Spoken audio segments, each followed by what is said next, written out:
Buenas tardes. A continuación vamos a ver el tema 6, la Primera Guerra Mundial 1914-1918.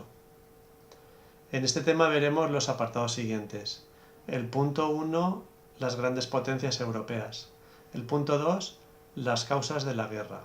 El 3, el desarrollo del conflicto. El 4, la paz de los vencedores. Y el punto 5, las consecuencias de la guerra. En la pregunta clave trabajaremos el tema ¿cómo contribuyó la guerra a la emancipación de la mujer? Y en las técnicas de trabajo realizaremos o analizaremos las causas de este conflicto. Por último, para ampliar, podremos ver la película de Stanley Kubrick, Senderos de Gloria, rodada en 1957, y recomendaremos la página web www.historiasiglo20.com. En ella encontraremos ampliaciones muy interesantes.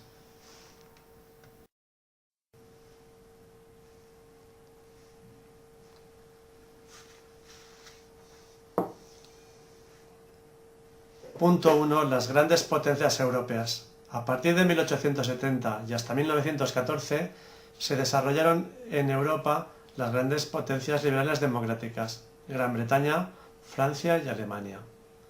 Pero junto a ellas pervivían los viejos imperios absolutistas, el austrohúngaro, el ruso y el otomano, en los que se veía con claridad la huella del antiguo régimen. Gran Bretaña y Francia a finales del siglo XIX se constituyeron como estados liberales y llegaron a establecer regímenes plenamente democráticos. Veamos en primer lugar qué sucedía en Gran Bretaña. Una monarquía liberal forjada en la denominada era victoriana que coincidió con el largo reinado de Victoria I desde 1837 hasta 1901. Durante ese periodo, Gran Bretaña fue el país más poderoso, el más desarrollado y el más próspero, y por tanto el de mayor influencia de todas las potencias europeas. Tenía un sistema político basado en la alternancia de poder entre los dos grandes partidos, los Tories, que era el partido conservador, y los Whigs o liberales. Sin embargo, a finales de la década de 1890, los liberales fueron incapaces de asumir la representación de sectores de nuevos votantes y lo que hicieron fue perder terreno a partir del Partido Laborista, que fue el que tomó el relevo.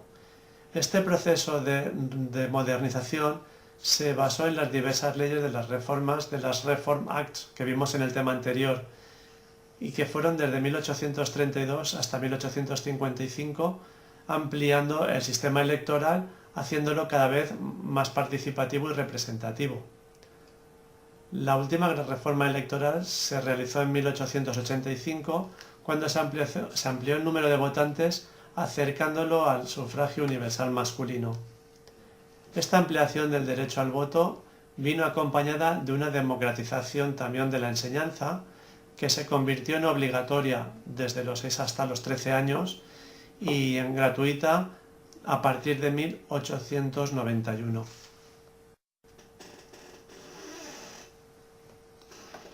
Veamos ahora qué sucedía con Francia. A raíz de la derrota francesa en Sedan frente a Prusia en 1870 y de la caída del imperio de Napoleón III, Francia se convirtió en la única de las grandes potencias europeas cuyo régimen político era una república. La Tercera República Francesa. Esta tenía dos cámaras legislativas, la Asamblea y el Senado, y un presidente electo que tenía pocos poderes. En este periodo se impuso la democratización política y de esta manera se restauraron las libertades públicas, se instauró el sufragio universal, se decretó la elección de los alcaldes y se legalizaron los sindicatos obreros. También se impulsó un proceso de laicización del Estado y de disminución, por tanto, de la importancia social de la Iglesia, a la vez que se instauró la escuela obligatoria, laica y gratuita, entre los 6 y los 13 años. A finales del siglo XIX se consolidaron dos grandes partidos republicanos, uno de tendencia más moderada y otro más radical. Y en 1905 se fundó la sección francesa de la Internacional Obrera, SFIO, que alcanzó gran influencia entre la clase trabajadora. En cuanto al asunto internacional que más dividía la opinión pública francesa, eran las relaciones con Alemania, muy conflictivas a raíz del contencioso de Alsacia y Lorena, que fueron los territorios cedidos en favor de Alemania durante la Guerra Franco-Prusiana, que tuvo lugar entre los años 1870 y 1871. Una corriente de opinión defendía la necesidad de llegar a acuerdos con los alemanes, mientras otra corriente mantenía que la reconciliación con Alemania era imposible y que Francia debería buscar alianzas con otras potencias para enfrentarse a Alemania y tratar de recuperar así esas regiones que se le habían arrebatado. Bien, hemos hablado de las potencias democráticas Gran Bretaña y Francia y veríamos ahora el segundo Reich alemán, que estaría en estos estados liberal democráticos. Una vez concluido el proceso de unificación política que vemos en el tema correspondiente, en 1870 Alemania inició esa unificación del Estado germánico y se convirtió rápidamente en una gran potencia industrial que aspiraba a dirigir la economía europea. La Alemania del Segundo Reich se forjó bajo la influencia del canciller Bismarck y del Kaiser Guillermo I de 1871 hasta 1888 y organizaron un gobierno férreo con tendencia a proponer la razón de Estado. Tenían una estructura territorial federal, pero su régimen político mostraba un fuerte componente autoritario y no llegó nunca verdaderamente una democracia. El gobierno no era responsable de todas sus acciones ante el Parlamento y tampoco contaba con un sistema de sufragio igual para todos los ciudadanos. Existían dos cámaras, una alta o Bundesrat, especie de Consejo Federal, y una cámara baja o Reichstag, compuesta por diputados elegidos mediante sufragio censitario. El Kaiser podía nombrar a sus ministros con independencia del Parlamento, y estos no eran responsables ante la Cámara, sino ante el mismo emperador que los había nombrado. Las fuerzas políticas dominantes eran las conservadoras, que representaban el viejo espíritu de Prusia, mientras las fuerzas progresistas intentaban abrirse paso y el Partido Obrero Socialdemócrata Alemán se imponía entre los trabajadores.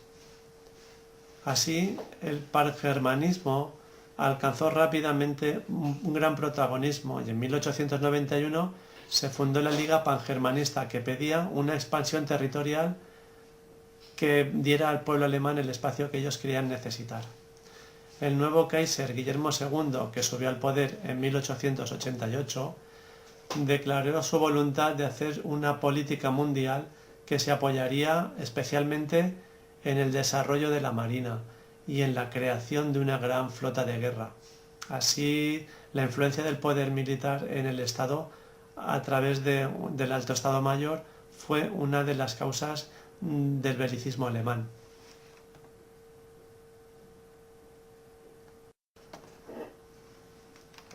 En cuanto a los viejos imperios europeos, estos conservaron su carácter de monarquías absolutas y en ellos nunca penetró el sistema liberal.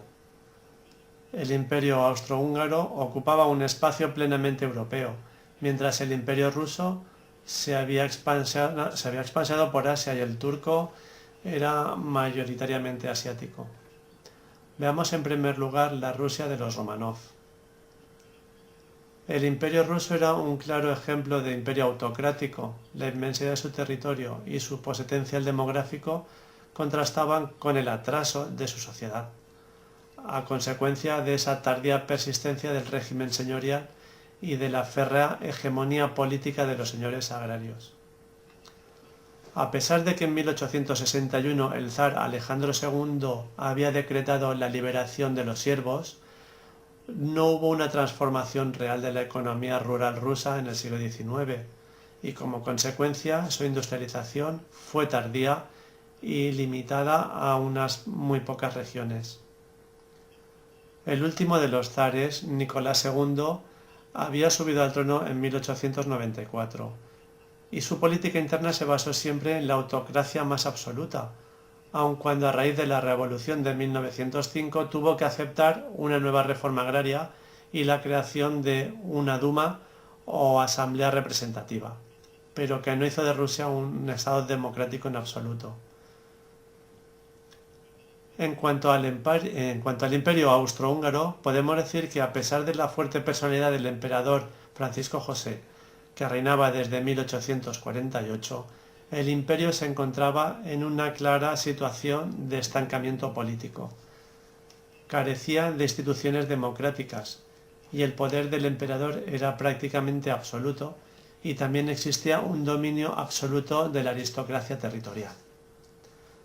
Fue a raíz de las reformas de 1868 cuando el imperio de los Habsburgo se convirtió en un imperio dual formado por Austria y Hungría, dominado por la minoría alemana, pero en el que Hungría tenía un alto grado de autonomía.